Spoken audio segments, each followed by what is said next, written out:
Muy buenas a todos y bienvenidos a vuestra casa de Fórmula 1. Bienvenidos a un nuevo vídeo en el cual vamos a seguir comentando todas las noticias que han surgido. Tenemos muchos temas de los que comentaros y todos ellos van a estar detallados en la descripción de este vídeo por si queréis saltar alguno y pasar directamente a vuestro momento de elección. Habiéndoos contado ya todo esto, vamos a dar comienzo y el primero de los temas que tenemos que hablar nos tenemos que trasladar a Silverstone porque tenemos que hablar de los avances que está realizando Aston Martin. Sobre estos avances ya os hemos estado hablando en el canal, ya os los hemos comentado, ya os hemos contado cuál es la situación actual que podemos encontrarnos en el equipo Aston Martin. Por ahora están progresando, por ahora lo que transmiten es positivo, los cambios que se estiman, se hablan que van a suceder, ya os los hemos contado, tanto por prensa española como por prensa italiana han sido los que han tratado esto, que sobre todo comentan que va a haber un gran cambio en el fondo del monoplaza, pero visualmente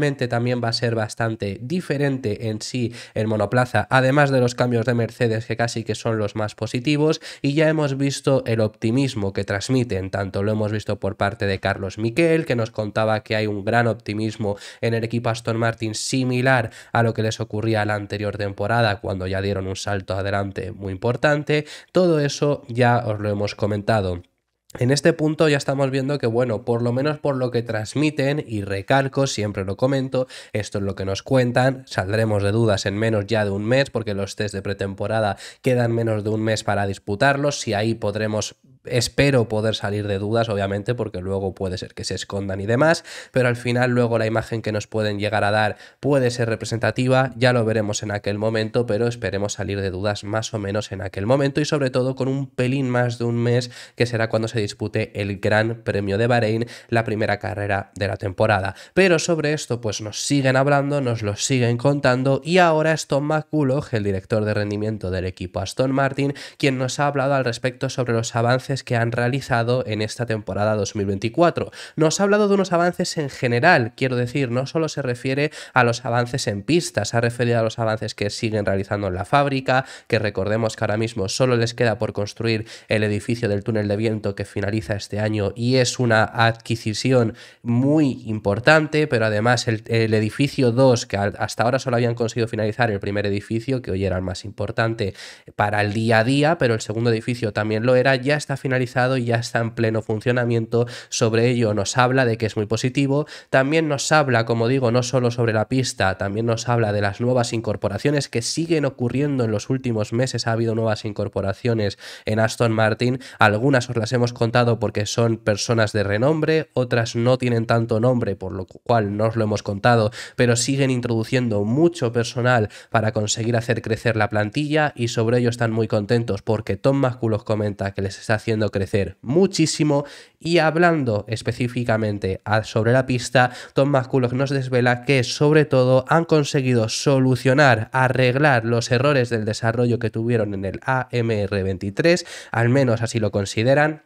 Porque una cosa, como siempre os decimos, es los datos en el simulador, lo que puedes hacer en el mundo virtual y luego lo que apliques en pista, pero esto es lo que nos transmite que sí que han conseguido solucionar dichos problemas y esperan conseguir algo que él ya mencionó hace tiempo que era el objetivo que estaban buscando con el AMR24, que era ser un coche mucho más eficiente en todo tipo de circuitos. Esperaba conseguir tener un coche de base que funcionase mucho mejor en muchas características diferentes y no casi cada gran premio tener que cambiar el 50% del coche porque si no, no iba ni siquiera a funcionar. Eso lo comenta Tom McCulloch, es algo que ya nos dijo que era lo que estaban buscando, conseguir un estilo Red Bull que con 3 retoques que a lo mejor se tenga que hacer en ángulos del alerón y poco más se pudiera rendir de una forma similar a cualquier otro gran premio en todas las carreras. Eso nos comenta que lo han conseguido. Esto nos deja ver que desde luego el AMR24 sería un coche mucho más completo. Veremos si acaba siendo así, si acaba consiguiendo ser más eficiente en todos los tipos de circuito por las incorporaciones que han logrado hacer. Pero todas estas palabras que os estamos comentando las ha dicho, como digo, Tom McCulloch, que lo primero que llega a comentar es lo siguiente: creo que ahora podemos ir a cualquier circuito y sabemos qué piezas juntar para ser los mejores en esa pista. Queremos construir un coche que no necesite cambiar tanto la puesta a punto para siempre ser fuerte. Ese era el objetivo que se habían planteado y es el objetivo que han conseguido, solucionando esos errores de desarrollo y situándonos en un momento muy similar a lo que fue el principio del año pasado, porque hasta que llegan los problemas del desarrollo en Canadá y realmente también en ese punto coincide que el resto de equipos ya les había igualado en cuanto al desarrollo, hasta ese punto recordemos que en circuitos muy diferentes entre sí, Aston Martin seguía teniendo un rendimiento muy similar. Fue Bahrein, pero es que Arabia Saudí era un circuito muy diferente y seguían siendo el segundo mejor equipo. Se fueron a Australia, que tampoco era un circuito muy similar, y también consiguió Alonso otro podio, aunque ahí sí que Mercedes les superó. Azerbaiyán, Alonso se quedó a menos de un segundo de acabar consiguiendo el podio en la carrera, en un circuito que en teoría ya os digo que no les vendría bien por la larga recta de 2 kilómetros que tiene al final de todo el circuito. Luego ya estuvo Mónaco, que ese sí que se esperaba muy buen rendimiento. En España no se rindió demasiado bien, pero ahí ya empezaron los cambios con el alerón delantero y demás. Entonces esperan poder conseguir esa situación que sí que tuvieron brevemente a principios de la pasada temporada.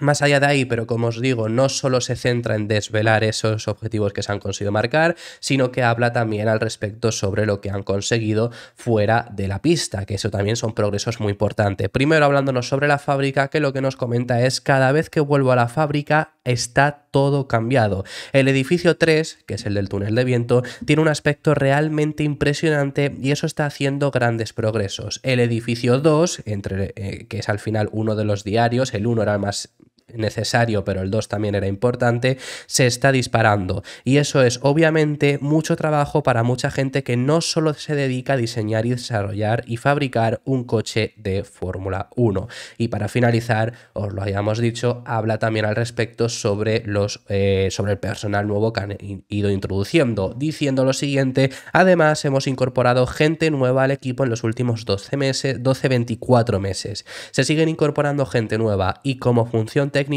todos estamos aprendiendo a trabajar con los demás. Todos estamos aprendiendo y comprendiendo el reglamento, el coche, desarrollando nuestros procesos, intentando mejorar, recibiendo aportaciones de todas esas áreas diferentes. Y creo que el camino que estamos recorriendo como grupo de técnicos, pero también como empresa, es el de ser capaces de diseñar y fabricar cosas en mucho menos tiempo. Además dice que ahora creen que van a cumplir esos objetivos, diciendo: todos los años nos esforzamos por conseguir estos objetivos, pero ahora tenemos la potencia necesaria para hacerlo incluso más tarde, lo que en última instancia nos convierte en un equipo que lucha en primera línea. Veremos si eso lo acaba consiguiendo hacer el equipo de Silverstone. Lo último a comentaros con ellos y finalizamos: se ha anunciado este Lego, bueno, se ha desvelado, se ha filtrado porque todavía no es oficial por parte de la compañía, pero que lo estáis viendo ahí en la fotografía. Van a sacar un Lego tanto del Aston Martin y del coche de seguridad como del AMR 23, así que parece ser que va a ser van a salir a la luz el 1 de junio de este año. El precio va a estar en los $50 y va a tener 564 piezas. Si alguno quiere ese diseño del Lego, también en teoría, según parece, vendría con un Lego tanto de Fernando Alonso como de Lance Stroll. Vamos a pasar de tema y tenemos que hablar de uno de los temas que más se está hablando en estos últimos días y que más quiero comentar. Desde ayer, que ya sabemos que Charles Leclerc ha acabado renovando, una de las incertidumbres que todavía seguimos teniendo es qué pasará con Carlos Sainz. Leclerc ya está renovado, pero se hablaba de que la escudería quería hacer oficial el anuncio con los dos pilotos a la vez, que te demuestra cierta unión, pero no lo han acabado haciendo. El motivo, bueno, es que la renovación de Leclerc lleva firmada mucho tiempo. Ha sido más sencillo, se han puesto las condiciones que los dos querían y ya está.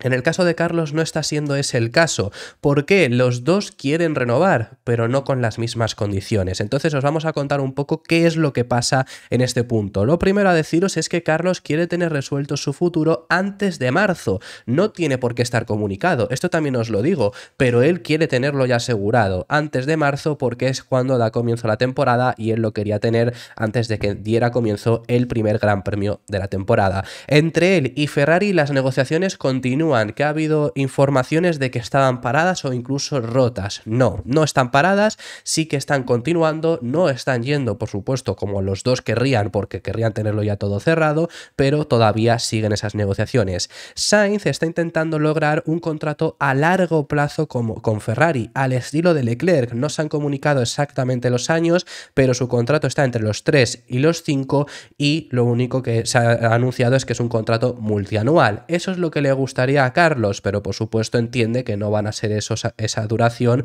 como la que sí que le han dado a Leclerc. Por ahora se trabaja en un contrato de 2 años. Es lo que está trabajando el equipo de Carlos Sainz junto a Ferrari para conseguir llegar a esa renovación. ¿Por qué 2 años? Porque es el punto intermedio. Ni muchos años como le gustaría a Carlos, ni un único año, que es lo que está pidiendo ahora mismo Ferrari, es lo que está ofreciendo y es por lo que todo se está deteniendo también. Ahora mismo Sainz no va a aceptar menos de 2 años. ¿Por qué? Bueno, pues porque desde luego que se lo merece. No, ya siempre os lo hemos comentado, se entiende perfectamente que Ferrari prefiera Leclerc y le dé más duración. Es completamente comprensible, pero al igual que eso es comprensible, también lo es que Sainz quiera un contrato de 2 años como poco, para tener estabilidad y porque se lo merece. Recordemos que Carlos ha sorprendido en Ferrari hasta tal punto de que antes de que llegase, cuando ya era oficial que había fichado por Ferrari, pero todavía no había ni siquiera disputado la primera carrera, Mattia Binotto, que era el jefe del equipo por aquel entonces, habló de que cuando terminase el contrato de Carlos, una opción sería Mick Schumacher. Eso se dijo antes de la presentación del Ferrari de 2021. Eso lo dijo Mattia Binotto en los medios públicos. Y luego, pues esa era la expectativa que tenían con Carlos, 2 años y que luego estuviese Mick Schumacher. Está ahora para afrontar su 4º año Carlos Sainz en Ferrari y Mick ni siquiera está en Fórmula 1, que no quiero desprestigiar a Mick Schumacher. Yo quiero que veamos desde luego las expectativas que tenían con Carlos de cambiarlo a los 2 años. Ha demostrado estar al nivel de Leclerc. Por supuesto, Leclerc ha estado por encima en estos 3 años si miramos el cómputo general. En cuanto a diferencia, duelo directo, ha ganado 1 Sainz, ha ganado 2 Leclerc, aunque el de Sainz y el último de Leclerc han estado muy parejos. En victorias están 3-2, en podios están muy igualados, pero al final se entiende perfectamente que Leclerc tenga prioridad en Ferrari. Seamos sinceros, por supuesto, pero Carlos merece, sin lugar a dudas, mínimo esos 2 años que está exigiendo y no va a aceptar menos. Ese es el punto en el que están ahora mismo la situación de las negociaciones entre Ferrari y Carlos Sainz. Pero, porque aquí hay un pero, ya estamos contando todo esto, puede pasar que no le ofrezcan esos 2 años, que Ferrari diga 1 y ya está. Si lo quieres, lo tomas, si no, lo dejas. En el caso de que no se llegue a la renovación entre Sainz y Leclerc, Carlos no le faltan pretendientes. Sobre todo hay uno muy interesado y al parecer no es solo que os lo hayamos contado que existía ese interés porque se había dicho, no es solo que el propio piloto haya hablado sobre ello, no es solo que sepamos que Carlos Sainz Sr. ya ha dicho públicamente que ha hablado con su hijo sobre este proyecto y que hay que tenerlos muy en cuenta porque Carlos Sainz Sr. ha ganado con ese mismo equipo ahora mismo el Rally Dakar. Carlos Sainz de verdad tiene la oferta sobre la mesa de Audi para Fórmula 1. En caso de que no renueve con Ferrari, tendría la opción de unirse a Sauber en 2025, esperando la llegada de Audi en ese 2026. Además, podría contar con muchas otras ofertas en la parrilla. ¿A qué me refiero con muchas otras ofertas? 2025 esperamos que sea un año que la parrilla cambie y mucho. El motivo es muy sencillo. Para empezar, más que 2024 no va a ser difícil que cambie, porque el final de 2023 y el principio de 2024 en cuanto a pilotos es exactamente igual. Que sí que no es igual al principio de 2023 al principio de 2024, pero solo hay un cambio que es Ricciardo por De Vries. Pero del final de 2023 a 2024 no ha cambiado nada. Pero para el próximo año sí esperamos ese cambio. ¿Por qué? Es muy sencillo. Solo hay 6 pilotos que tienen contrato para 2025, para esa temporada. Los 14 restantes finalizan su contrato este año. Pensemos que 2025 es el año previo a que haya un cambio de reglamento. reglamento. Es un año muy importante que los equipos quieren tener asegurada su dupla de pilotos para formar el equipo del siguiente temporada. Entonces, en general, no han querido comprometerse hasta ahora y este año va a ser muy intenso en cuanto a renovaciones, fichajes y demás. Solo hay 6 pilotos, como os digo, entre los que ellos son Verstappen, que está firmado hasta 2028, luego está Piastri, Hamilton y Russell, que tienen contrato hasta 2026, es decir, un año más, incluso, no, Piastri tiene contrato hasta 2026, perdonad. Hamilton, Russell y Norris tienen contrato hasta 2025, es decir, justo si quisieran cambiar sería el año justo del cambio de reglamento, pero no tendrías este año previo y ahora se les une Charles Leclerc con una duración indefinida. Pero esos son los 6 pilotos que tienen contrato más allá de esta temporada. El resto está todo abierto. Alonso esperamos que renueve, por ejemplo, en Aston Martin. Stroll. Sergio Pérez no tiene contrato con Red Bull ahora mismo, que veremos qué es lo que ocurre. Williams, Albon no tiene contrato, que se ha hablado mucho de ser el sustituto de Carlos. Y Sargent pues tampoco firmó por un único año. Más equipos, nos podemos ir al PIN. Ninguno de los dos franceses tiene contrato. Los de Alfa Tauri más de lo mismo, siempre van año a año. Esa es la situación que tenemos actualmente y Carlos podría incluso encontrar un hueco en otro equipo si no quisiera ir a Audi, que sería aún así el que más parece atractivo para él. Así que veremos qué es lo que ocurre con la situación entre Carlos Sainz y su equipo en el próximo año. Vamos a pasar de tema mientras tanto y vamos a irnos ahora a unas palabras que ha dado Daniel Ricciardo tras el recién renombrado Visa Cash App RB.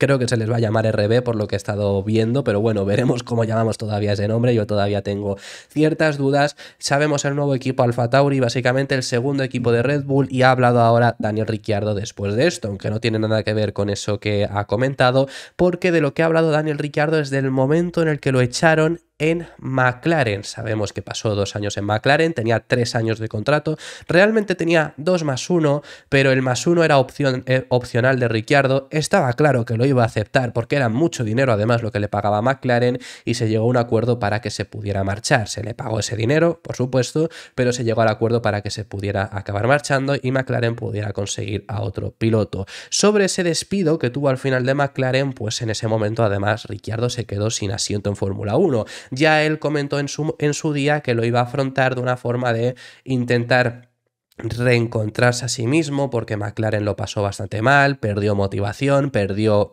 su propia confianza y eso es lo que estuvo trabajando y ya sabemos que además medio año después llegó de regreso a Alfa Tauri. ¿Lo consiguió? ¿Cumplió su objetivo? ¿Se siente ahora por lo menos mejor? Efectivamente, así lo dice y detalla que textualmente el despido que tuvo en McLaren fue una bendición, porque ya en McLaren pues no iba a conseguir nada, ya estaba mentalmente muy mal en el equipo, no iba a conseguir adaptarse a ese monoplaza y al final lo mejor que le ha podido pasar es marcharse, porque en Alfa Tauri pues al final ya él había estado, en la familia Red Bull le quieren muchísimo, sabemos la devoción, os la he contado siempre, que tiene Christian Horner sobre él y este coche además se adapta mucho mejor a su estilo de pilotaje, tampoco es una barbaridad, tampoco hemos vuelto a ver al Daniel Ricciardo que peleaba frente a Verstappen en Red Bull, pero estamos a un paso quizá de hacerlo y sobre eso, por ese motivo, por ese despido es por lo que lo hemos vuelto a ver y por eso el australiano cree que ha sido una bendición. Sus palabras textuales son las siguientes: mira, a pesar de lo incómoda que fue a veces la situación de McLaren, acabó siendo una bendición disfrazada. Digamos que cancelaron mi contrato porque necesitaba alejarme para reencontrarme conmigo mismo, reencontrar mi amor y recuperar el hambre. Creo que había muchos elementos que estaban un poco heridos o magullados, como mi impulso y mi motivación, así que necesitaba encontrar eso de nuevo y ese tiempo fuera me lo dio. Quería asegurarme de que todavía era capaz de tener otras aficiones e intereses en la vida, porque volver al deporte me hace sentir tan serio como quiero tomármelo. Me hizo sentir que no era lo más importante, así que elegí hacer cosas y seguir otros caminos en la vida, y también asegurarme de tener otras pasiones e intereses y no tener miedo a retirarme algún día. Así que en parte se trataba de explorar un poco eso y lo que me mantiene activo y sonriente. Así que esas son las palabras que dice Daniel Ricciardo. Vamos a pasar de tema y nos tenemos que desplazar al equipo Haas. El nuevo jefe del equipo Haas, Ayao Komatsu, ha hablado acerca de las expectativas que tiene con respecto a toda la temporada. ¿Por qué recalcó esta toda la temporada? Porque él mismo ya comentó que en la primera carrera no va a haber muchos cambios del coche anterior a este, no les dan tiempo a introducirlos y esperan ser los últimos. Si acabaron siendo el año los últimos, si encima no progresan, van a seguir siendo los últimos. Así lo llegó a decir Ayao Komatsu. Pero ¿qué espera para toda la temporada?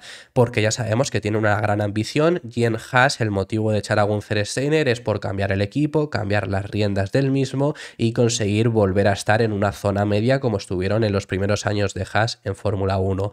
¿Espera que esto se pueda conseguir este año?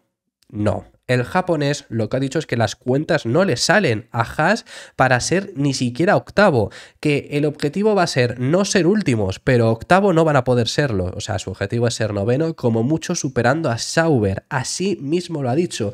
¿Por qué? Porque ha dicho que Alfa Tauri, Visa Cash App, como queramos llamarlos, este año va a estar mucho mejor, se les van a escapar, ya es un rival menos que van a tener y con Williams y Sauber son dos equipos que tienen más presupuesto que ellos. Si encima se encuentran en un año de reconstrucción, como lo cuenta Ayao Komatsu, considera que va a ser imposible alcanzar a Williams y a Sauber, como muchísimo a Sauber porque ya estaban más o menos parejos, pero Williams, que de por sí ya estaba por delante, considera que va a ser imposible. Veremos qué es lo que ocurre con Haas, pero que comience Ayao Komatsu ya diciendo que en Bahrein no van a ir bien y que además durante la temporada se esperan complicaciones, ya no es muy positivo. Sus palabras son las siguientes: en 2024 será un periodo de transición para nosotros, pero tenemos que seguir mejorando los resultados mientras cambiamos el equipo. No tenemos intención de ser octavos en el futuro, pero estamos en un año de reconstrucción. Queda menos de un mes para los test de pretemporada y creo que cuando vayamos a Bahrein vamos a seguir en el fondo de la parrilla. Será difícil para nosotros adelantar a dos equipos por méritos propios. Creo que dependerá más de lo que hagan ellos. Tanto Sauber como Williams tienen mejores presupuestos y sistemas que nosotros, y Alfa Tauri también mejoró mucho en el tramo final de 2023 y han fortalecido su alianza con Red Bull. Hay una posibilidad en la que no vamos a ser capaces de competir. Esas son las palabras que dice Ayao Komatsu, muy malos presagios ahora mismo para Haas. Lo último a comentaros son unas palabras que ha dicho Jacques Villeneuve, el campeón del mundo de la Fórmula 1 en 1997, y ha hablado al respecto sobre algo que va a ser brutal a final de temporada para malas, o sea, no brutal de bueno, brutal de malo, y que sí, que hay que destacarlo. Lo comenta él, ya lo hemos dicho en varias ocasiones y aprovechamos para volver a decirlo. El final de temporada va a ser brutal porque no tiene ningún tipo de sentido el calendario que hay. Este año, el año pasado, yo sigo hablando de este, hasta que no empecemos la temporada, para mí 2023 va a seguir siendo este año. La pasada temporada, 2023, concluyó con Las Vegas y Abu Dhabi seguidas, un doblete y acabó. Ya los pilotos dijeron que eso era inviable, que no podía ser así porque es que no tenía ningún tipo de sentido volar de un lado del mundo al otro en una semana.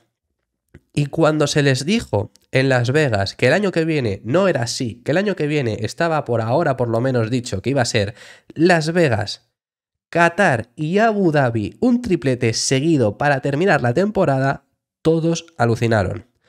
Por lo menos pidieron, si ya esto iba a ser así y no se iba a cambiar, que yo creo que se tendría que haber cambiado y tengo una forma que hubiera sido por lo menos mejor que esto, no es buenísima, pero mejor que esto hubiera sido, pero se pidió que por lo menos el horario de Las Vegas fuese antes la carrera, porque la carrera es como a las 12 creo de allí, 12 de la noche del sábado, y al final no tiene sentido esos horarios.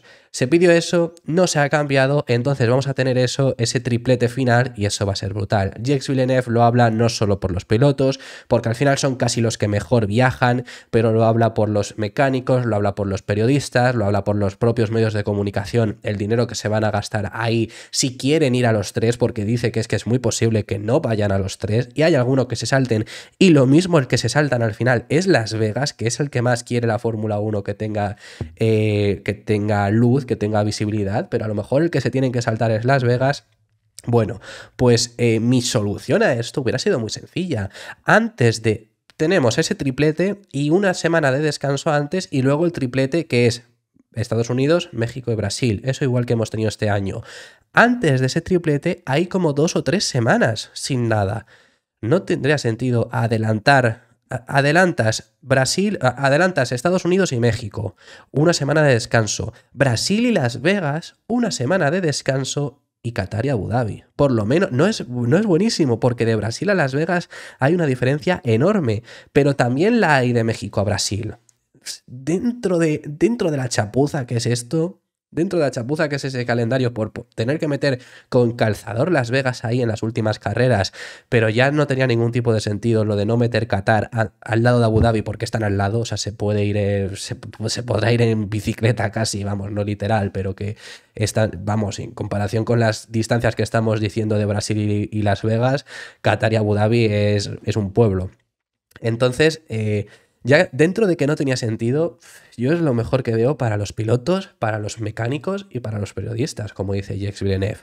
Veremos qué es lo que ocurre este año, pero vamos, para el próximo sí que ya se tiene que cambiar, porque no hacer 3 años el mismo error no tendría ningún tipo de sentido. Eso ha sido todo por este vídeo. Muchísimas gracias por haber llegado hasta el final del mismo. Déjame en los comentarios tus impresiones sobre todos los temas que hemos estado hablando. Si te ha gustado el vídeo, deja tu me gusta y suscríbete para no perderte ninguno de los contenidos diarios que realizamos.